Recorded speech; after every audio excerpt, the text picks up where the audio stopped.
Hello again and welcome to Arch Eats. My name is George Mahe. I'm Cheryl Baehr. This episode of Arch Eats is sponsored by the Repertory Theater of St. Louis. And today, it's early February. Last year at this time, we did our favorite romantic restaurants in St. Louis. You can't ignore that at this time of year, so we wanted to do something different. And Cheryl had a great idea of how to spin this slightly differently.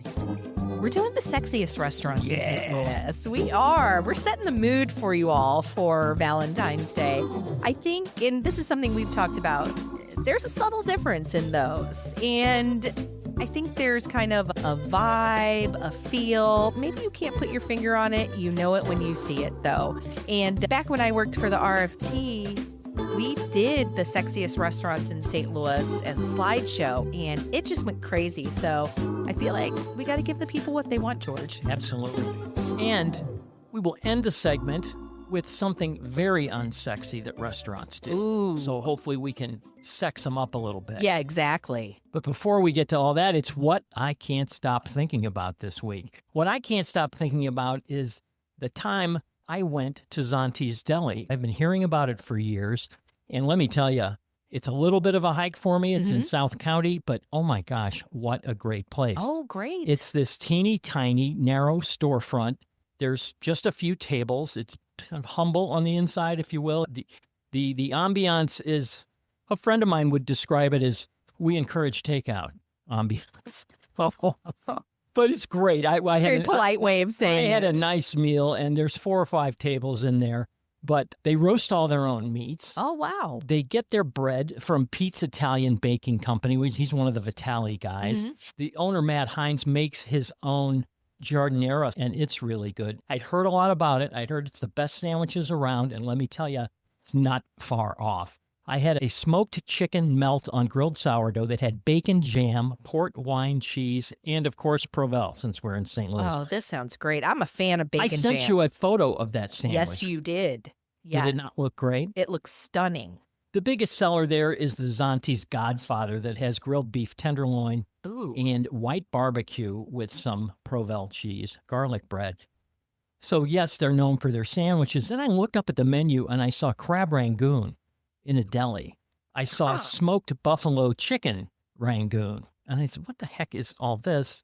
I found out later that their family has this crab rangoon recipe that goes back decades. And they used to supply a lot of the restaurants in town with their crab rangoon. No and Matt way. Hines says it's the best in town. Haven't had it yet. Want to. How about that? Oh, wow. That's a hidden gem. Let's go to the deli and have some crab rangoon. Oh, I will always take crab rangoon, so sign me up for that. This is Zonti's Deli in South County. Roberto Zonti started this. And by the way, Roberto's Trattoria is doing quite well in South County. Oh, that's good. And if you remember a while back, I talked about the new Roberto's in Tesson Ridge, which is this huge, like city size. Thousands of people will live in this development in South County. It will open in the first part of 2026. So lots coming from the Roberto's folks. Hats off to Matt Hines for doing a really, really good deli. Well, George, what I can't stop thinking about today, besides the fact that we are doing this episode by candlelight and we're having a glass of wine. Two firsts here at Arch Eats, folks. Two first, exactly. Let's see if we can get through it. Exactly.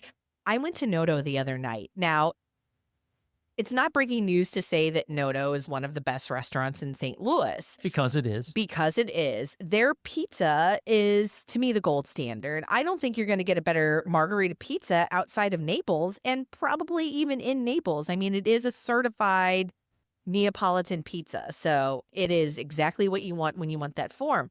Their pastas are good as well. What this means is that I always skip the main course side of the menu. Well, I didn't do that this past time because I saw that they had a duck and foie gras risotto. Now, I thought this was just going to be risotto with pieces of duck. I got a plate. It was covered in the most luscious foie gras risotto, rich, creamy, beautiful, perfect texture.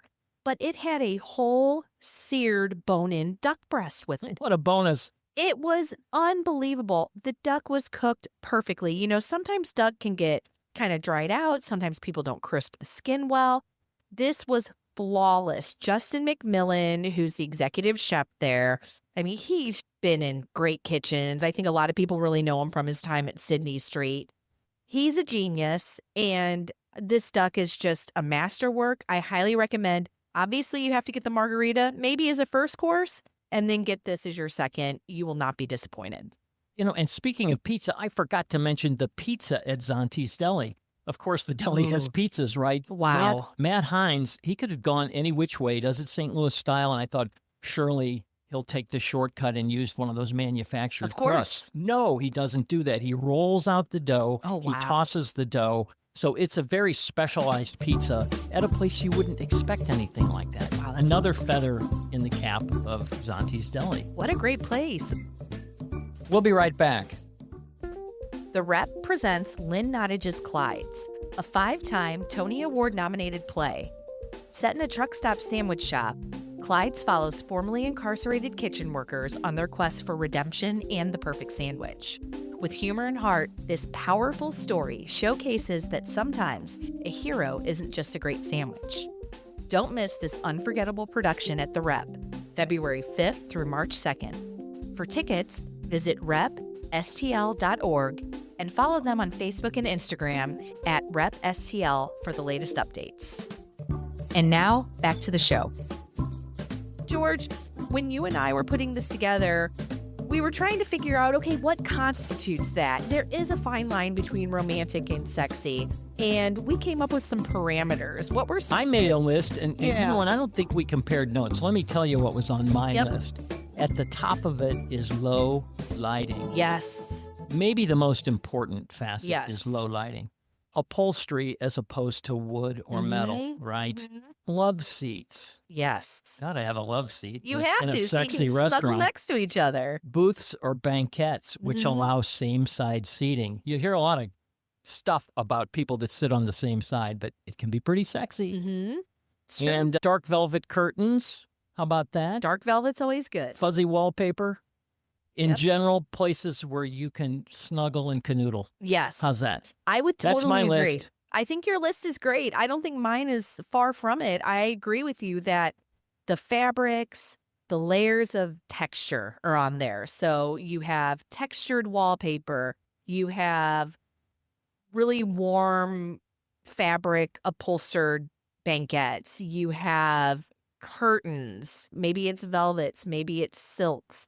For me, I find that most of the places on my list have low ceilings, and I think that really gives you this vibe. Very yeah, true. Very good. It gives you this vibe that really gives it an intimate feel. None of the spaces on my list are sprawling. They are all pretty cozy, tight restaurants. So I think we're on the same page there that really it's an intimacy and there's this sumptuousness to the texture and layers of a place. And our list comprised, I mean, it was big to start. Oh It my had to be gosh. 30 or 40. We At whittled least. it down to about 20, 24, which we will put all those on the show links, by the way. Yeah. Even though we're only going to talk about 12. Yes. You're going to take 6, your favorite 6. I'm Yep. going to take my favorite 6, and we're just going to go from there. Great. So we've kind of set up the parameters, so go for it. Should we cheers, George, yeah, to our let's first cheers wine to episode? sexy restaurants. Yeah. I love it. Well, do you want to start us off? I was going to do a little Lou Rawls, you'll never find. Anyway. Yeah, I won't quit my day job. No, go ahead. Yeah, music would have been appropriate too. Some Barry White or Yeah, something exactly. on here. Well, I guess I'll start off then because the first one on my list I think is really emblematic of what we're talking about here. It's Bistro La Florison. And Did you rank them? I didn't rank them. mine. I didn't. No, I didn't. I'm just throwing them out there because I think they all really touch on it in very special ways. Bistro La Florison, Tara and Michael Galina and Aaron Martinez restaurant in Wydown. It's this quintessential French bistro. It's the heir to Bar Le Frere, which would have topped anyone's list. It Joey was- yeah. Robinson's restaurant back in the Yep. day. I think it was the antlers that pushed it over the edge. It was red Nothing says sexy like antlers, baby. Exactly. It's very Gaston from Beauty and the Beast. But it was such a wonderful place. And Michael and Tara and Aaron, when they took it over after Zoe had closed it for a while during the pandemic, they really refreshed the space, which when they got rid of the red, it sent shockwaves through the St. Louis dining community. But they replaced it with another color, pink. Exactly. And I think there's something very beautiful about this place where what you'll find in all of mine is, to me, yes, it's the food, it's the cocktails, it's the service. But this is one of those categories. Sexy restaurants, to me, really, it's the atmosphere. That is what does it for me. And what I love is it's rosy pink. Everything is very soft. It's soft cream. It's blush colored velvet. There's these burnt sienna colored drapes that just create such a sumptuous scene. I absolutely love it. They have the vintage crystal chandeliers. They have gilded mirrors. They have those round bistro tables that make you feel like you're in 1920s Paris. And the banquette that they have is that soft Oh, pink velveteen so lovely. material. Yes. So what you'll find in a lot of mine, like Bistro La Floraison, is they transport you to another place or another time. Plus, I think there's nothing sexier than oysters and champagne to start out with. They have those gougères, which are those just poofs of cheese. Unbelievable. You dip them in this velvety cheese sauce. To me, that's one of the sexiest dishes in town. And maybe it's not the most romantic dish Oh, or I whatever, think so. but I'm saying that chicken cordon bleu Oh, is yeah, just a masterpiece of the form. So you have to have that if you're there. Maybe cozy up in the banquette and split it. And It's massive. It's a great shareable. I was just going to Yes. say, you can't eat it by yourself. You might as well do that. So they are top of mind when I think of sexy restaurants in St. Louis. The other one, all you have to do is walk right across the street.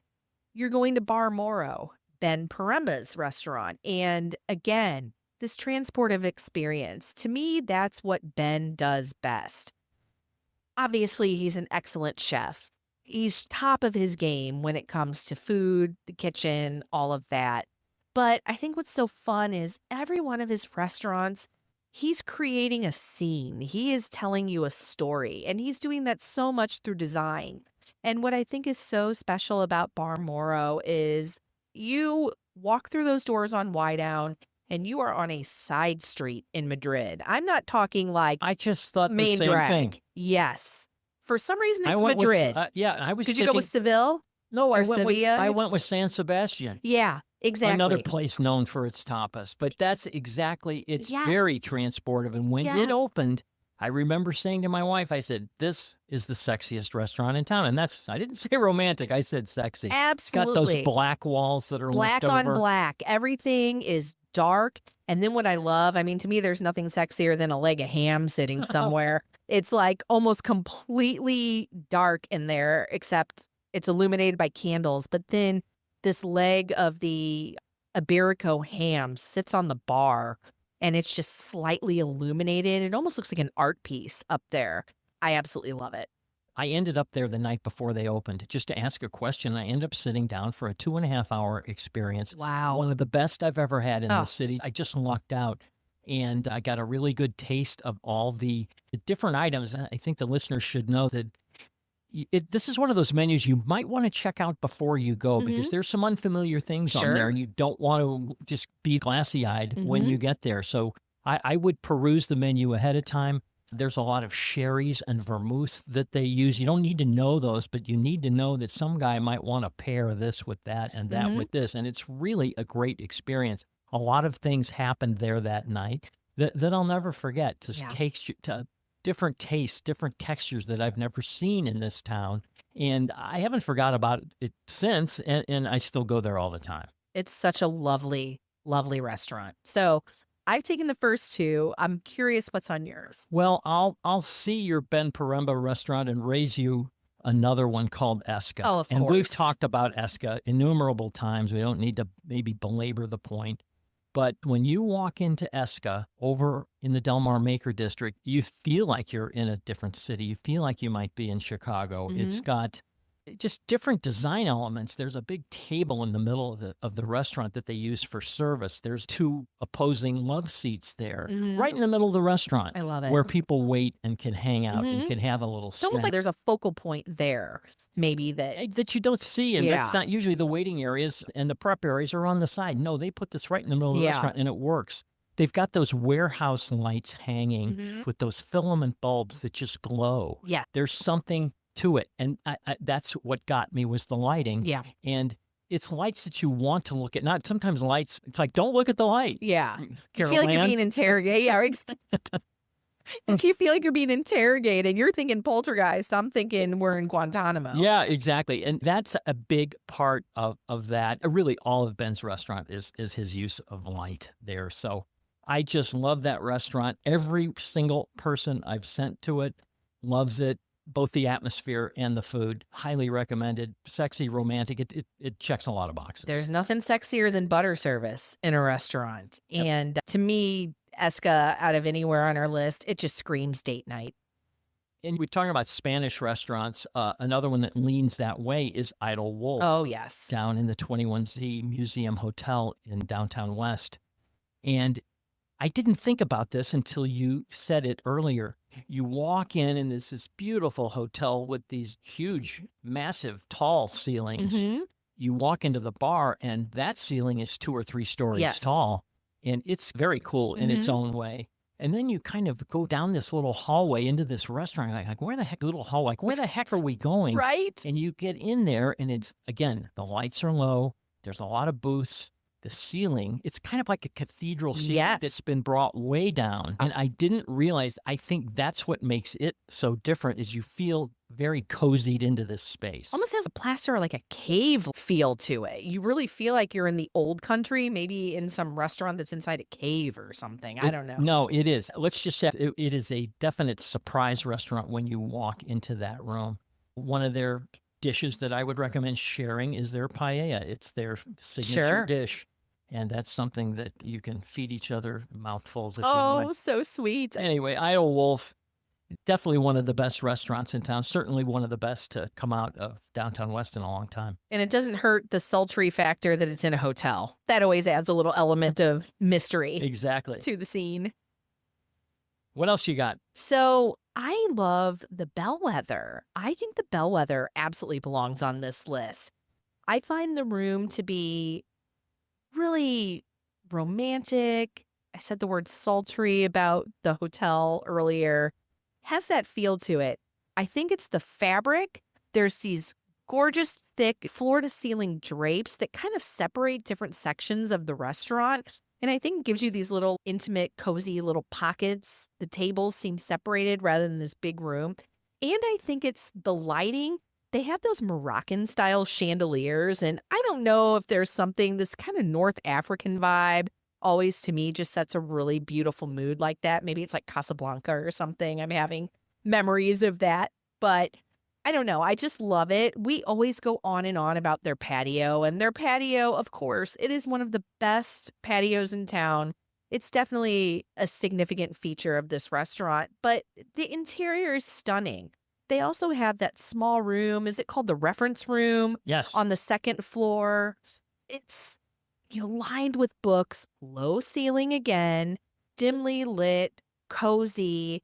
You almost feel like you're sneaking off to a little private room there. There's something about it. And I think even the approach to it is unique. You go past a climbing wall gym. Right. You're like, where are we going? Like, what is the heck is this place? You get into an elevator on one side, you go up, the door opens on the other side, like, wait, where are we? And then all that opens up in front of you. It's one of these pleasant discoveries because you thought, wait, are we just going upstairs at the climbing gym or what's going on up here? That's what I thought. I go, somebody's pulling one over on us. Yeah.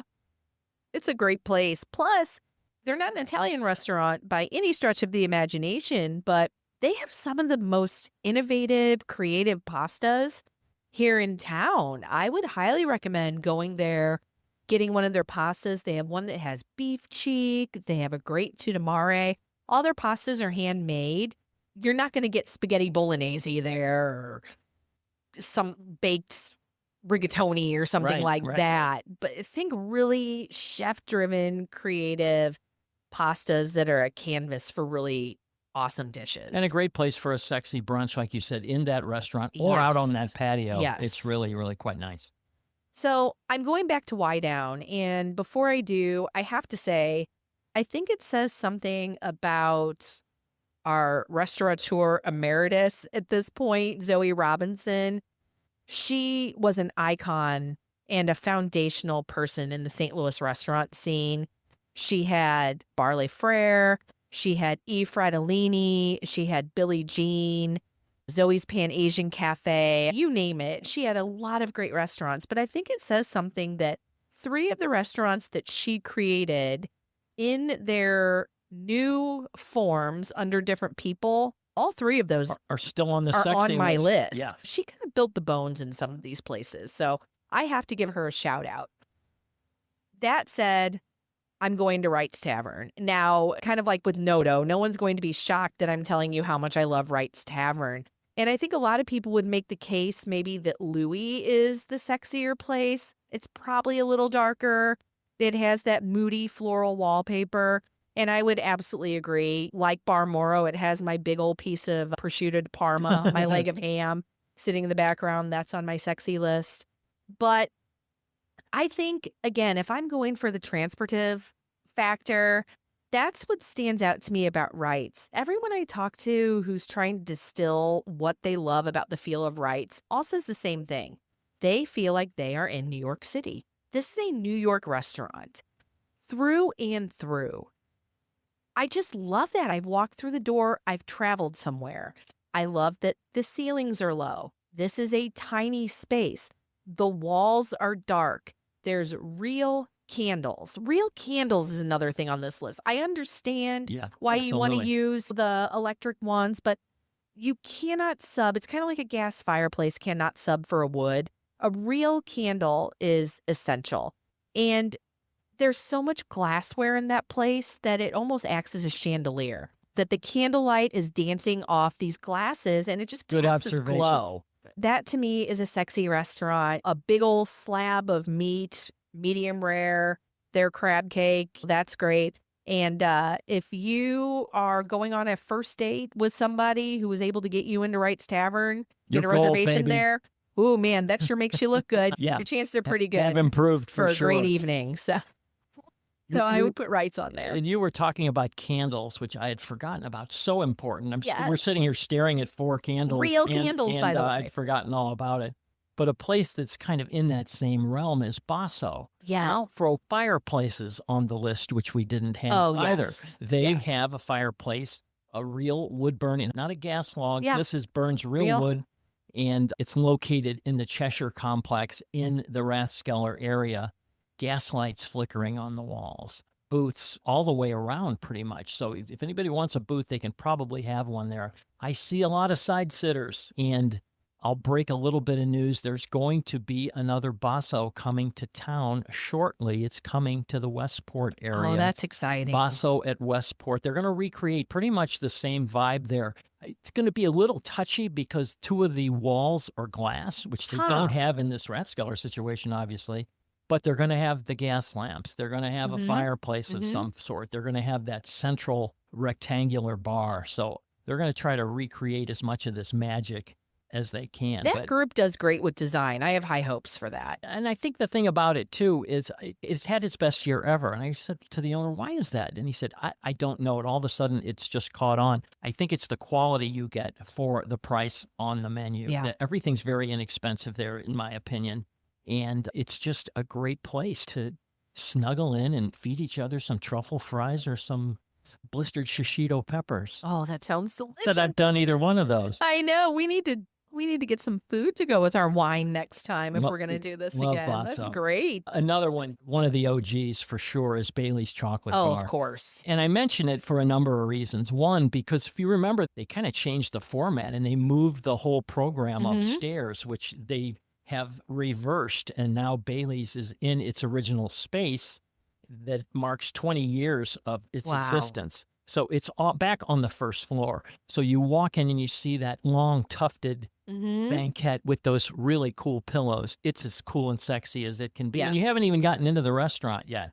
You get into the back and you've got those charcoal gray walls and the dark leather upholstered love seats and chairs. And oh my gosh, does it get any better than the chocolate chip cookies that they give you? Oh, so wonderful. And the Bailey's brownie and the chocolate inebriation. There's Wow. all these things that are perfect for sharing. It's just perfect. And obviously the chocolate martini, everybody's got to have one, two, or several. Yes. Dave and Kara Bailey are those people where you're always going to find a beautiful restaurant. They just have such an eye for design as well. The next person on my list, too, is known for that. That's Bernie Lee at a car. You're back on Wydown. I'm back on Wydown. Should we deem Wydown the sexiest street in Could St. be. Louis? I think we just did. Might have to.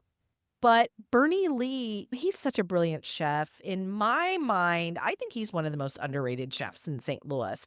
His food is impeccable. I have never had a bad meal that Bernie Lee has cooked. But I think one thing that he does just better than most people is, again, the spaces he creates. A car is such a gorgeous restaurant. I remember before he expanded it into the adjacent space, there was one room that was so small, you're thinking, how on earth can a restaurant exist like this? 12 seats. It was 12 crazy. seats. But he did such a good job at really leaning into that and making it feel like it was this intimate dinner party. And even as he's expanded, it has not lost that feel. He has those sophisticated design details that really Sophisticated, do but this. subtle. Yes, so subtle. This is not a place that's in your face opulent. This is subtle, but he uses low lighting. He uses real candles, which I discovered on his website. He even sells those candles. So the restaurant kind of has this signature scent, which he describes as heady, sweet, spicy. So I think he's setting a mood from that standpoint as well. There's textures on the walls. Yes, that's Yes. especially textured Yes. plaster wall, and you really have to examine everything in there, and everything is very deliberate. Yeah. Those sculptures that line the whole place, you just have to ask about them. It's like, what the heck are those? Well, those were commissioned. Those are different fruits and vegetables that are used in the dishes at the restaurant. Oh, I didn't know that. How cool is that? And I mean, everything about the place is, like I said, deliberate, and all his plates are very, very specified. That's another design element that he Each really plate does. goes with a certain item, and he Mhm. doesn't want this item going with that plate. It has to be with the plate that it was designed for. And all this stuff adds up to just a really warm, pleasant experience. Yeah. Knowing all these things have been taken care of. For you. Yes. It's just a wonderful, wonderful place. The last one on my list is None of the Above. Now, I guess we could quibble that None of the Above is more bar than restaurant. They do offer some snacks, but here's a little tidbit that I found so funny when I was researching this. None of the Above has house rules. And let me back up. This is Gerard Craft's Speakeasy at City Foundry. You enter from the outside under a red light. There's a door that's illuminated by that light. And you walk through the bowels of City Foundry and you end up at this kind of industrial the door. original graffiti that was on. Yeah. They have transported that down there somehow. I know, It's how like, cool is that? It's really cool. It's so cool. But then you walk into None of the Above and oh my gosh, you want to talk about gorgeous design. Dark, dimly lit, kind of this cross between mid-century and Art Deco aesthetic. Layers of upholstery texture. Those semicircular booths that are so cool. Yes. Low ceiling. Then you go back to that library room they have, fabric everywhere. Right. That's not a floor-length mirror. That's the door into the library. Oh my folks. gosh. Cozy as it gets. I love that. And here's a funny thing. They have these house rules there. Just a little list of best behaviors or best practices, whatever you want to call it. Number 2 on their list is no hanky-panky. So apparently, I am not the only one. I say no fun. That's no fun. Apparently, I'm not the only one in thinking that None of the Above is one of the sexiest places in St. Louis. So I got a kick out of that. I'm wondering. It does get touchy for the server when there's hanky-panky going on. Awkward. It's just, excuse me. Hello. Exactly. So that completes mine. I'm wondering what your final ones are. My next place is a place that even after years, I think a lot of people don't know about it. It's part of Planter's House. Oh, You can go I to know where you're Planter's going with House for this. years and never know this place exists. It's called the Bullock Room. It's through a doorway, then through a velvet curtain, then up half a flight of stairs, and all of a sudden you're in this new room with, again, the fuzzy wallpaper and the heavy drapes, and it's like, what is this? And its own bar, and it feels like you've just entered somebody's private party. And you're in love before you ever get a taste of the Yes. first craft cocktail there. And you have to ask for it.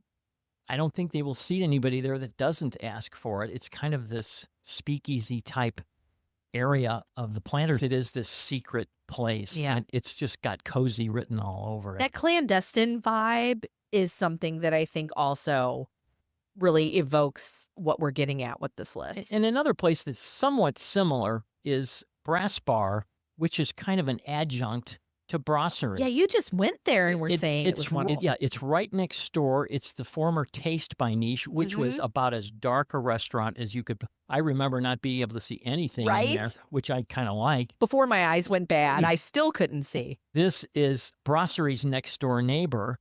And the good thing about it is, if you remember in the Taste days, that was a cocktail bar. They had a cocktail menu that was like 3 pages of intimidation. It was stuff that I'd never heard of, and I try to keep up with all this. Well, they've lightened that a little bit, and you can get Brasserie's food there now. So if Brasserie is busy, they seat this other area, and you can request this other area too, called Brass Bar. It's very dark. Candles on every table. If you remember, they've got that loft area, which used to have soft seating, and now they serve dinner up there. Up this wooden stairway with a votive candle on every stair as you go up to light the way. No way. Oh my gosh. This is Valentine's Day embodied in a restaurant. It is as charming as it gets.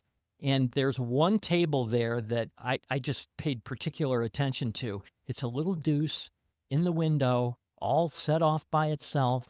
And I talked to somebody there and I said, what is that table number? Because I need to know for next time. And I'm telling you all now, it's table B10. B10. You can request tables at restaurants. People don't know that. I got a big list. You do. George, we have to do a whole episode about because you know the good tables. I know not that, the good restaurants, no. the good tables in town. So we're going to leave it with table B10 at Brass Bar. We'll be right back. This episode of Our Cheats is supported by St. Louis Union Station. Fall in love with love at Violet's, a limited-time, immersive cocktail pop-up at the train shed. Lush and beautifully decorated with dim lights and greenery, this romantic space offers a getaway for lovers, friends, and daters. Violet's specialty cocktails include the Ube Martini, an espresso martini with creamy purple yam and chocolate shavings, and Snake Bite, a sophisticated Manhattan-inspired sipper. Violet's is open at 11 a.m. daily all through February and does not accept reservations. Pay a visit and make this month unforgettable. Learn more at trainshed-stl.com. And now, back to the show. So we've been talking a lot about, as far as I'm concerned, I think lighting is the main driver here, or let's just say lack thereof. And that's why today's micro rant is about harsh restaurant lighting. It's the worst. There's so many times you're just blown away by the fluorescent illumination coming out of the kitchen that it can easily be mitigated, but isn't. It just kills any cool vibe that could have existed. When the sun goes down, the lights have to go down. And like I said, I think if I was running any of these restaurants, I would turn the lights down by about 50% because we all look better in low light. So agree. There's only so much you can do. You can put your hands over your eyes. You can wear your sunglasses. But I think restaurant owners need to pay more attention to light levels and turn the lights down. Yeah, a dimmer switch is not hard to install. That's all we have for today, folks. Our candles are burning down here at Arch Eats Central. We're going to wish you a romantic and sexy Valentine's Day. And as always, best dishes. Be sure to follow us and share with your friends. And we always provide links in the show notes for everything you heard about today. And don't forget to hit that subscribe button and follow along on Instagram at St. Louis Mag. And feel free to give us a follow personally at George Mahe and Cheryl A. Baehr. If you loved what you heard, show us some love by rating and reviewing us on Apple Podcasts. And if you're hungry for even more content, you can subscribe to our dining newsletters for the freshest coverage on the local restaurant and culinary scene.